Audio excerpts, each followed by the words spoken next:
Paul Tansey is here now from Intergage. Paul, thank you so much for coming onto Skype. Been meaning to talk to you for such a long time.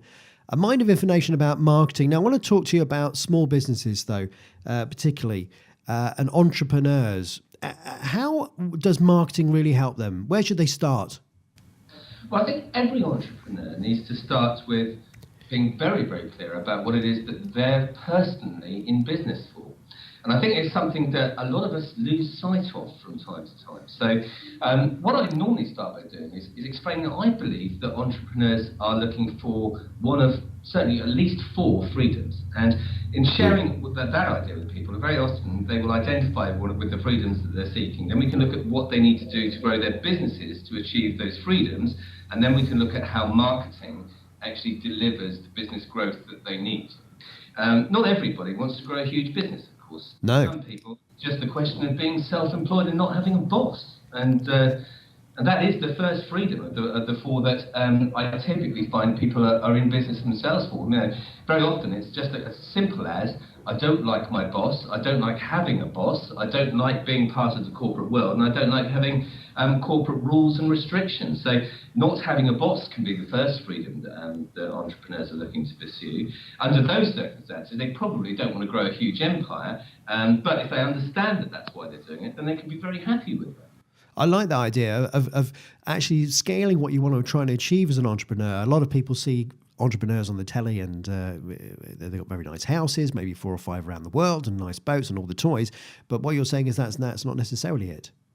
No, I think the vast majority unfortunately, the vast majority of entrepreneurs aren't millionaires, and I'm not one. Maybe I will be one day, but actually I don't think the vast majority of entrepreneurs are actually seeking to pile up money in a bank account as their main reason for existing. As I say, I think there are these 4 freedoms. The first one is not having a boss, and the second one is often pursuing an ideal. And it may be that they think they can build a better mousetrap, for example, or it may be that actually they're driven by a passion that they just have to do this thing, and it excites them so they can't sleep, so they have to do it, and the current company doesn't do it. So pursuing an ideal and having a purpose is a really big driver. And I don't think that society necessarily recognises these things about entrepreneurs. I think society doesn't value teachers and doesn't value nurses. And I think the same is true of entrepreneurs. I don't think society values entrepreneurs. It's not all about greed, and it's not a Gordon Gekko thing. It's, as I say, these freedoms tend to be not having a boss, doing it my way, doing it the right way, pursuing a passion or ideal is a certain freedom. Of course, the freedom from worrying about money is something that we all pursue.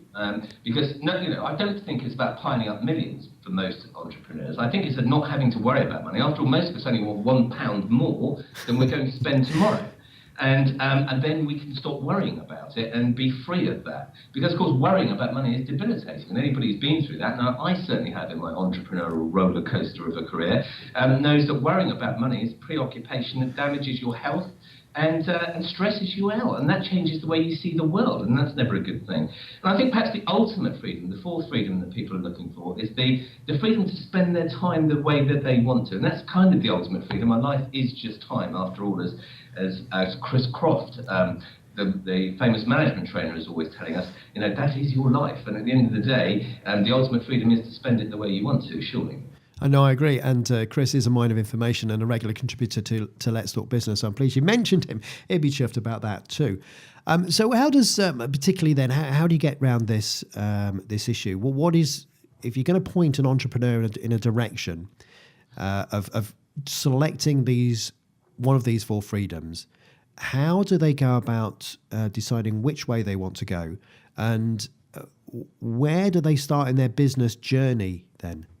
Well, that's a really interesting point, because I believe there are 4 entrepreneurial bridges that you have to cross, because most of us go down the comfortable motorway of salaried life, and a few of us will turn off and take the road less travelled, and the road a lot more dangerous. And I think that the other thing society doesn't appreciate about entrepreneurs is how brave they are.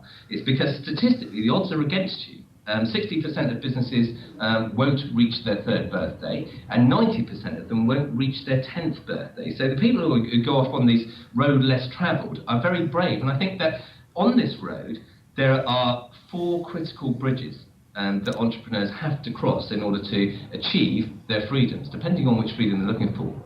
So I think the first one is the viability bridge. Fundamentally, can I get my business to generate more money than it costs quickly enough to stay in business?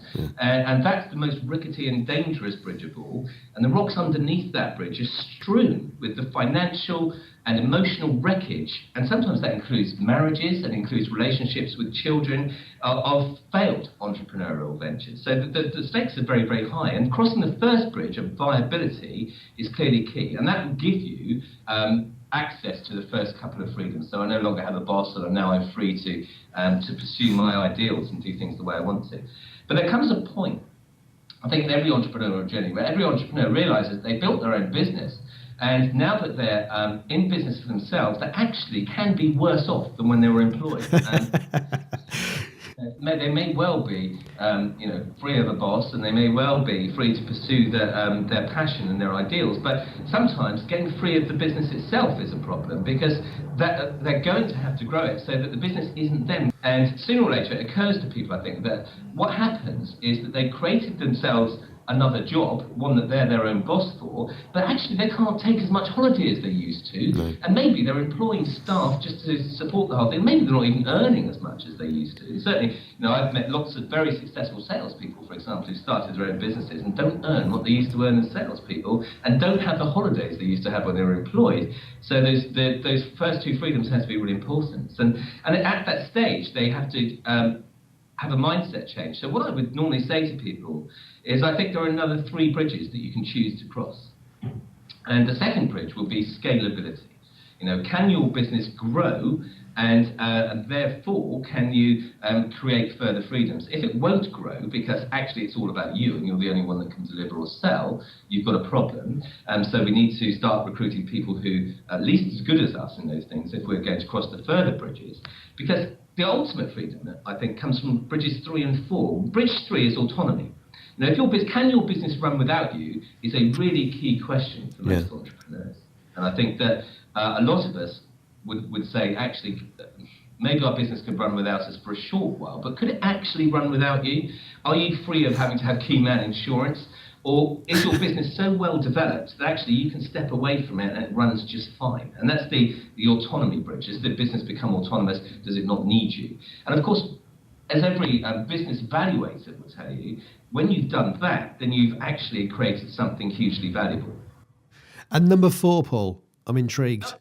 Well, number 4, I think, is the ultimate bridge. And I think that the ultimate bridge is when you take an organization that you've built and it becomes its own organism. So not only can you step away from it and it will run fine for a few weeks or a month, but actually, as an entrepreneur, I don't know about you, Alan, but what I've seen is the very successful entrepreneurs I know, they tend to build businesses like they build Lego kits when they're kids, and they tend to look for the pieces they need, bolt them together, and if they do it really well, then it goes from what I call going from an organization to an organism. And that means that it can actually thrive and adapt on its own. It has enough of perhaps the entrepreneur's DNA in it, so that now it can go on and thrive and grow. And if they wanted to, they could take a year off. And what they've just created then is ultimate freedom, but also the ultimately valuable business that somebody else would pay a lot of money for, potentially, because the brand has taken on a life of its own, and it's got momentum, and that means that on an ongoing basis, it's magnetic to customers. And at that point, you can retire on having sold your business. But I think the other thing is that entrepreneurs have to ask themselves some really interesting questions, because once upon a time I believed that that I wanted to build my business and sell it. And then I met a man who'd done exactly that. And he sold a business in his late 30s, I believe, for about 15 million quid. And I said to him, what's business like now that you've achieved your goal? And he looked at me long and hard before he answered, and he said, do you want the truth? And I said, absolutely, Mark, I want the truth. And he said, it's really boring. And that was a slap around the face. I said, well, there's only so many holidays you can have, and only so many walks on the beach you can do. And a holiday ceases to be a holiday if it's a permanent state of affairs. And suddenly, going from being someone who's, opinion everybody values, who's plugged into everything that's going on, you're in the middle of an electric spider's web of communication, and you're important, to the whole thing being switched off like somebody just cut the electricity, is potentially the start of retirement, and also potentially the start of a slow, painful intellectual death. That's not a picture I like, actually, Paul, but I can recognise it. It's actually been fascinating talking to you. Been great having you on, and I want to thank you very much. No problem at all. At any time, man. Thanks for having me.